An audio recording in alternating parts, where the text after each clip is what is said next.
بڵاوکردنەوە و ناساندنی بەرگی 15 کتێبی خۆم و ئەستێرە گەشەکان بڵاوکرایەوە. کتێبەکەی بە جوانی بنووسی سێ ئەو کتێبە بە چ زمانێکی مەسەلەن ئەوانەی زانین لە ژمارە یەکەمەوە یەکێتی نووسەرانی کورد لەقەی هەولەر کۆڕێکی لەبارەی بڵاوکردنەوە و ناساندنی کتێبی خۆم و ئەستێرە گەشەکان ڕێکخست. ئەم کتێبە بەرگی 15 لە نووسینی نەجمەدین ئازیز اسماعیل کە باس لە ژیان و بەرهەمەکانی کەسایەتیە دیارەکانی کوردستان دەکات، بە تایبەت نووسەر و ڕووناکبیر و شاعیر و هونەرمەندان. لە بەشێکی کۆڕەکە نووسەر باسی لە ڕۆڵ و پێگەی هونەرمەندانی کورد کرد لە قۆناغە جیاجیاکان، کاریان بۆ زیندووکردنەوە و هێشتنەوەی کلتوری گەلەکەمان کردووە.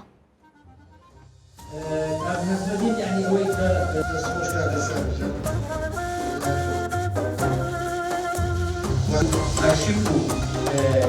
ئەوانەی کە توێژینەوە دەکەن دەبوانی هەموو بوارەکان زۆربەی ئەوانە مەسەلەن من پێم وایە لە دیارەوەی ئەلبومە ژیاننامەی ئەو نووسەرە هەموو لێرە کۆکردنەوەی ژیاننامە و کارەکانی هەموو زۆربەی زۆری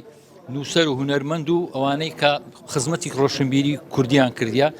دەگرتە خۆی. ئەوە پازدەمین بەرگە لە هەموو جارێکیش کاک عوسمان پیرداوت لە بەرژی ئەخیری بیبلۆگرافیا لە بۆ هەموو نووسەران دەکا کە ئەوەش کارێکی چاکە، یعنی ئەوەی تەماشای دووە بەرژی ئەو کتێبەی بکە مەسەن پازدەمینە لەنە ئەو بیبلۆگرافیای دەزانی لە بەرگەکانیت کە چی تێدایە. بۆیە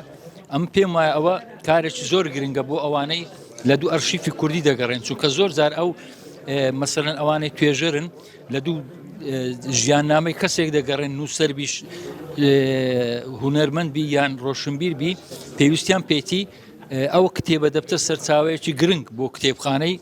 کوردی کە بەڕاستی دەتوانی خزمەت بە توێژەر و ڕۆشنبیرانی کورد بکات. کتێبەکەی بە جوانی بنووسی